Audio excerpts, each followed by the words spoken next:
Labuko mergaitės, pradedam metimuką šiandien tokia, tikiuosi, lengva, subtilia tema, ką atneš žiedelis.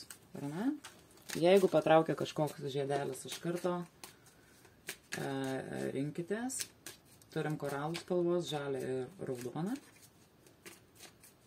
O jei nepatraukia joks kol kas, tai tuoj išdėliosim 3 variantus su 78 taro kortom. Taigi, ką atneš pirmasis žiedelis, pirmam variantui. 78 taro duris, ar ne? Ką atneš antras žiedelis, žalis, antram variantui ir trečiam variantui, ką atneš raudonas žiedelis. Taigi, renkamės savo žiedelį, kuris patraukia ir važiuojam. Pirmas variantą koralų spalvos. Kągi atneš artimiausiu metu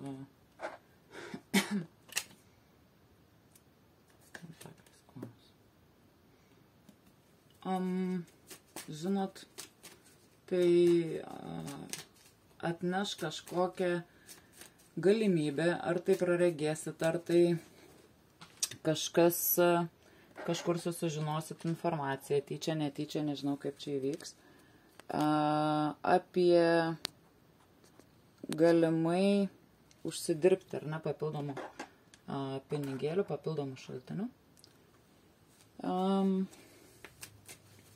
Tik dabar ten jum bus kažkaip iš esmės truputėlį neaišku, ar nereikėtų pasiaiškinti, kas ten vyksta. Bet informaciją tokią galit gauti. Ok, o prie ko čia dabar? O, čia velnas didysis arkanas.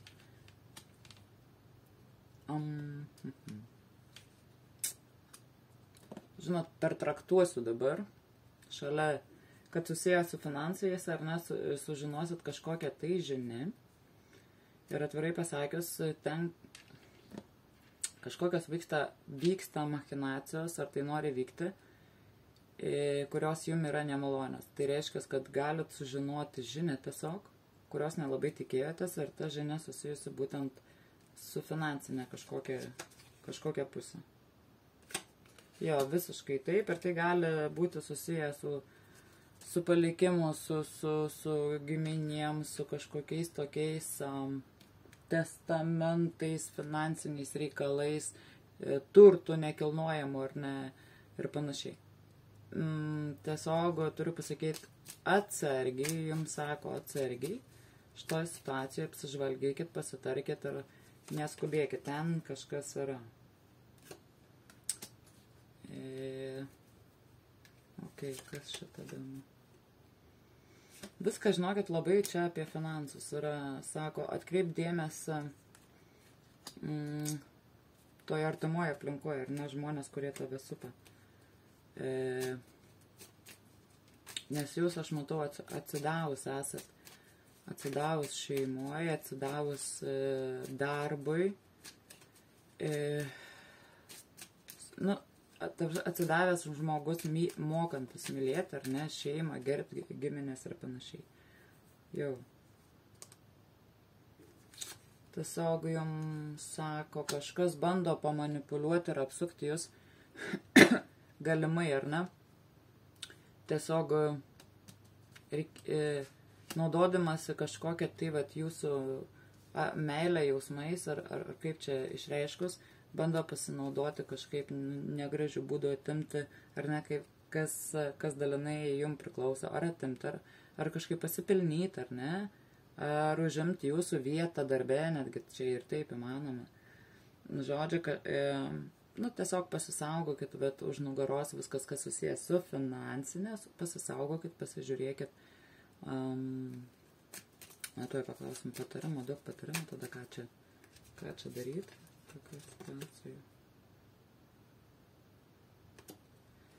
Pasitarti reikėtų, arba sulauksit pagalbos ir ateis, su kuo jūs galite pasitarti, pasitikėti žmogum, arba gausit pasiieškoti žmogum, kuriuo šitoj situacijai galit tikėti ir pasitikėti. Patarimas korta toks. Gerai, pirmas variantas. Žinutė aišku, ką atneša, kaip kas ar ne. Plus minus aišku, turėtume tikrai žinot, suprast. Gerai, antras variantas žalias žiedelis, pradedam su jumis, ką jums atneš. Kas čia? Oi, la justicia. La justicia. Teisingumas, ar ne? Nesakysiu teismas. Teisingumas, teismas. Tai, žodžiu, vien tik iš pirmos kortos sprendžia, tai esmė tame, jeigu turit kažkokių teisinių reikalų, ar ne, biurokratizmų kažkokių ir šiaip procesų kažkokių tokių visokių, tai tiesiog naujiena kažkokia. Ir svarbia naujiena, svarbia žinia. Į tai numot ranka negalima, kažkoks sprendimas. Žodžiu, gausit kažkokį sprendimą, krypimąsi, dar kažką tokio. Kas toliau? Su kuo tai susiję? Vėlgi čia liečia taipogi piniginį klausimą, finansinį klausimą. Ir tai liečia šeimos reikalus. Rodo jau. Čia visko gali būti, žiūrėkit, nuo vaiko gimimo iki ten krikštynų, dokumentų tvarkymo ar ne, iki vedybų, gali iki skyrybų, sakykime, ar ten elementų prisiteisimo, visi šitie procesai įeina čia. Čia gali būti ir geros, ir geri įvykiai, gražus, ir visa tai bus susijęta oficialiai, ar ne? Ir tam ruoštis, arba kitas procesas, kuris nėra visai malonus, ar ne, bet tiesiog viskas išsispręs, žodžiu, jūsų naudai, bet kuriuo atveju, tai labai linkiu, kad tai ir išsipildytų jūsų naudai, bet kuriuo atveju, ar tai vestuvės, ar tai kažkokie kiti sprendimai. Tiesiog, bet koks įvykis, kuris atneš jums nusiraminimą, kažkokį finansinę pagalbą, ar ne, kažkokių tai procesų, gal ten irgi kažkokį palikimą gavote iš šeimos, iš artimų, dar kažkur, sprendimas bus palankus jum. Tai ir finansiškai, ir jūsų šeimai matau, kad reikalingi visi šitie dalykai. Žodžiu, jeigu laukiat kažkokio tai sprendimo, ar jis bus jūsų naudai ar ne, tai žinokit jūsų naudai. Jeigu laukiat kažkokio įvykio, vestuvių, namų pirkimo, beje, namų pirkimo kažkokių klausimų sprendimų, ten ar turto dalybų, ar ten va tiesiog palikimo, ar ne šeimos gausiai papildyti ir panašiai, tai na, viskas bus čia gerai, jokio nerimo čia nereikia, išsispręs jūsų naudai, žodžiu, ir čia jūs, jeigu ruošiatės įsigyti kažkokį tai turtą, nekilnojamo turto namus, ar ne, tai viskas čia irgi bus gerai, ir su dokumentais, ir taip toliau, jeigu norit parduoti taip pat, jeigu palikimą ten tvarkotės, taip pat bus jūsų naudai, jeigu ten dar kažką tvarkotės, taip pat bus jūsų naudai. Tai tiesiog labai gera žinia. Jeigu, sakykime, ieškotės namų ar ne, tai taip pat ir rasit ir viskas ten bus tvarkoj, sakykime, jeigu ten dalinatės tą turtą, tai vėlgi jūsų nauda. Tai viskas čiki-pikiai, ir galbūt jums reikėjo ar ne tai žinoti, kad jūs ramiai savo būtumėt, sėdėtumėt ir nekeltumėt panikos ar nerimo ten, kur nereikia, ir savęs neapkrautumėt. Tai gerai, trečias variantas, važiuojam su jumis. Ką jums atneš?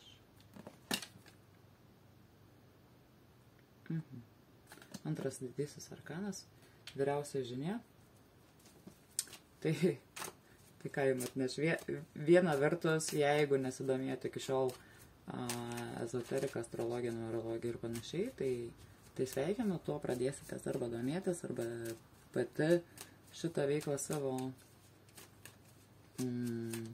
kaip čia sakyti, vystyti ar ne, auginti ar panašiai, domėtis, ar žiūrėti tai, ką žiūri dabar. Tai vienas iš šitų. Ir kas dar čia šalia, kodėl?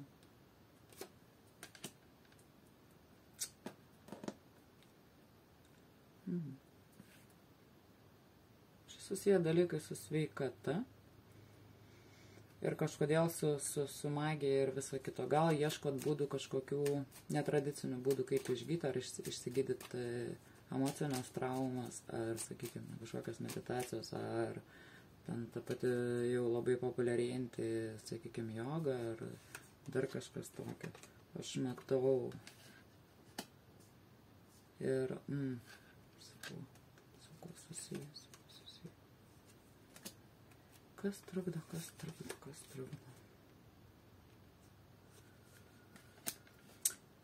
Antras dalykas, jūs dabar irgi patraukėte tom temom arba ieškot, sakau, netradicinį gydymo būdų arba emocinių kažkokių tais iš depresijos išeiti ir panašiai, bet tai yra dėl artimo žmogaus.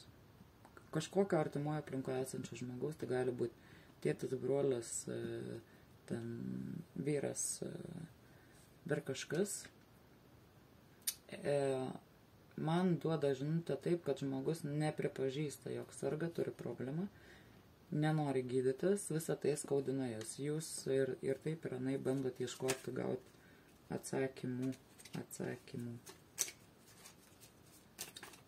Kaip padėti tam žmogui ar ne, kaip išlipti, sakykime, arba kaip motyvuoti, priversti daryti kažką su savim, nes tiesiog viskas griūna.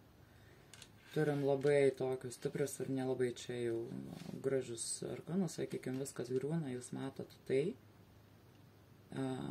Bokštas, griūnantis namai, nesaugus namai, ar ne, chaosas, baimė, nerimas, viskas, kas su to susiję ir tai susiję konkrečiai teisės namų aplinkoj, o kažkada buvo jauku ir gera tuose namuose.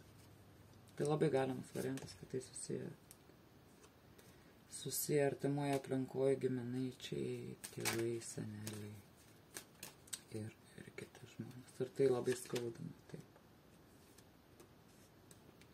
Jo, ir tai labai skaudina jūs ir artimą aplinką ir aš matau, kad jūs ne viena jau čia dabar ieškot išeičių raktų, ar ne, kaip atsibelsti kito žmogaus, kaip padėti, nes jūs tiesiog suvokėt galimas pasekmes. Ir, man atrodo, gerai jau tai žinote, jums tada ką daryti, paleisti, toliau stengtis ieškoti. Nes, situacija...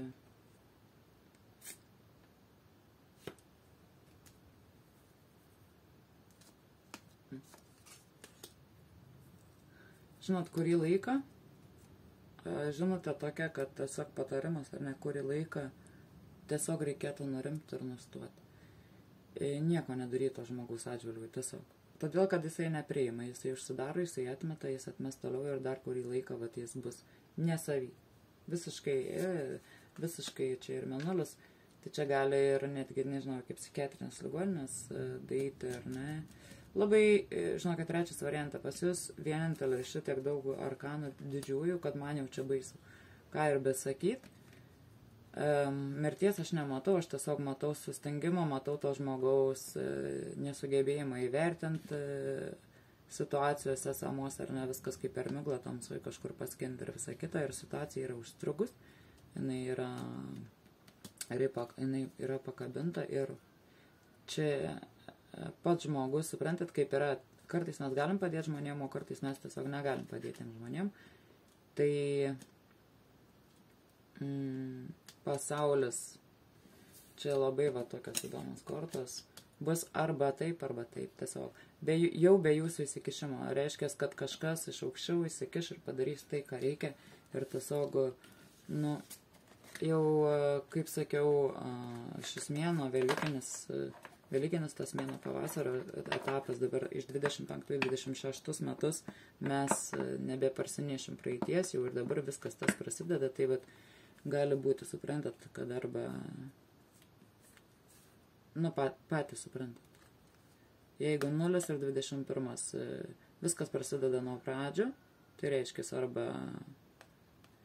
arba tai bus, viskas į gerą, arba ne. Bet, nu, situacija yra labai apleista, labai migluota. Ir tas saugo sako, čia jau jūs nieko nebepadarysit. Čia jau reiškia, spręs kažkas aukščiau už jūs ir mes ten įtakos jau nebegalėsim padaryti. Tai kas belieka, nu, belieka susitaikyti turbūt ir paleisti. Ir paleisti visą šitą tada dalyką. Būna ir tai. Tai va, ačiū mergaitės, kad esat kartu. Tai darydama kartais trumpesnius video su įvairesniam temam, manau, pasipildysim greičiau, nes būna ir etapai tie keičiasi, ir mūsų galimybės keičiasi, ir manau, kad tą naudingą informaciją galima išgirsti ir per trumpesnį laiką. Tam, kam reikia, tai aš